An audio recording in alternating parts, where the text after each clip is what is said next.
I inherited a planer from my father, which I've never used. It still has sawdust on it from when he used it, but it seems to work flawlessly. The 2x12 I cut down to 60 inches in the last video has been sitting in my garage for a couple years.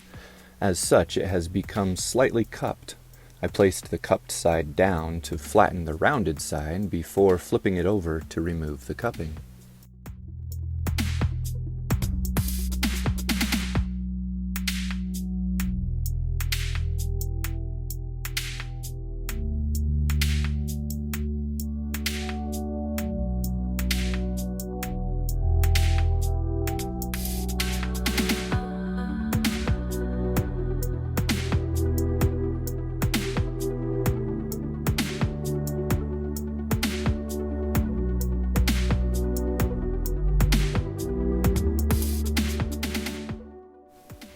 I'm glad I didn't have to plane that board by hand, but wow, is that a lot of sawdust.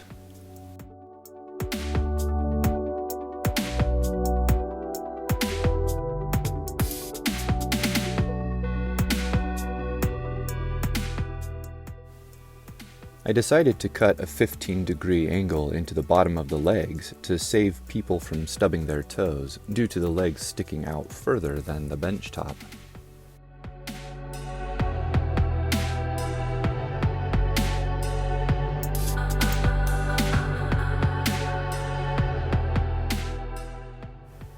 In order for the cross pieces to fit into the legs, I needed to cut out a void for them to be glued into. I didn't want the legs to split or splinter or chance my jigsaw wandering outside the intended joint, so I pre-drilled holes all around the perimeter to ensure that wouldn't happen. I'll finesse the shape with hand tools later.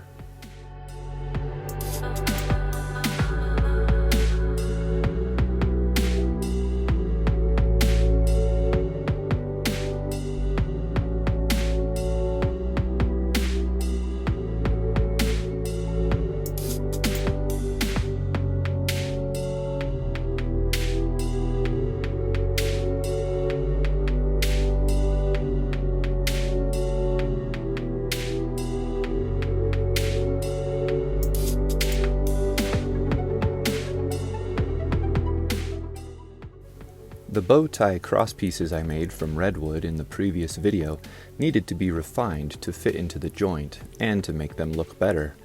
I used the relief cuts I made with my Japanese pull saw to aid my chisels in not cutting too deep by following the loose grain of the redwood.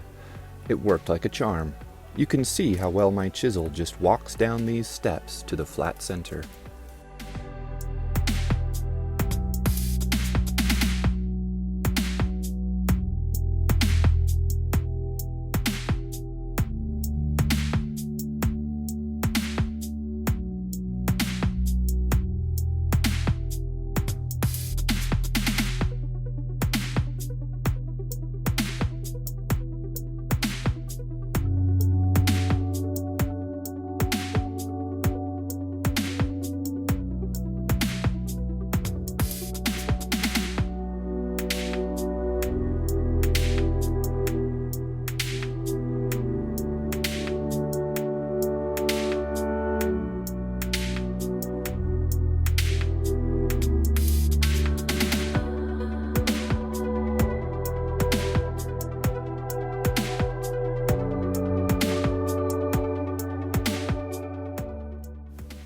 Now that the cross pieces and joint voids are all set up and have been dry fit, it's time to glue.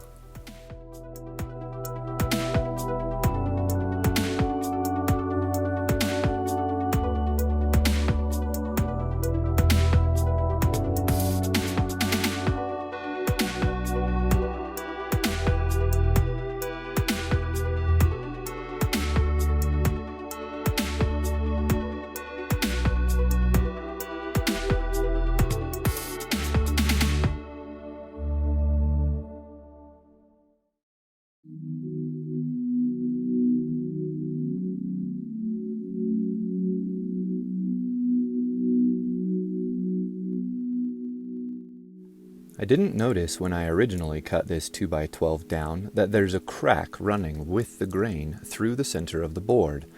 about 1/3 the length of the whole bench top. It didn't show up until I planed off the dirty surface. Since the legs will be mounted under the board, almost exactly in the center, I was afraid the whole board would split and simply fall apart as soon as someone sat on it. I pulled the crack open about 1/32 of an inch so I could flow some glue into the crack and seal it back together. I also gave it more tension strength by spanning a large bow tie across the whole crack. I 3D printed this bow tie template to use with my router and make a clean bow tie void, but I don't have a pattern or template bit for my router, only a flush trim bit. I had to cut the void from the bottom up, allowing the bearing on the trim bit to follow the template. This required multiple layers of cutting since the shank of the trim bit wanted to follow the shape at the top of the void, where I used Forstner bits to remove most of the material. My router's trim bit could only get as close to the template corners as its radius would allow. I needed to square up the corners with a chisel.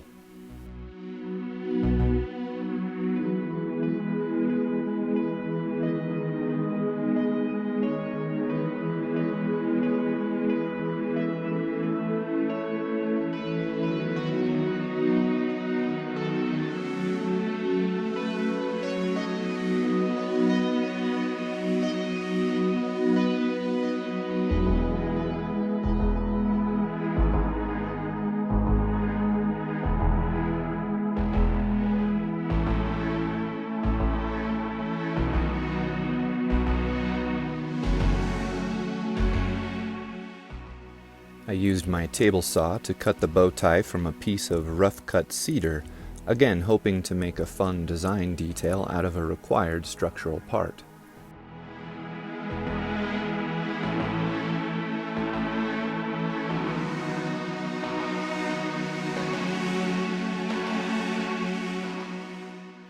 After cleaning up the bow tie on my belt sander, it slid right into the void without issue. If you like what you've seen so far, stay tuned for the next episode.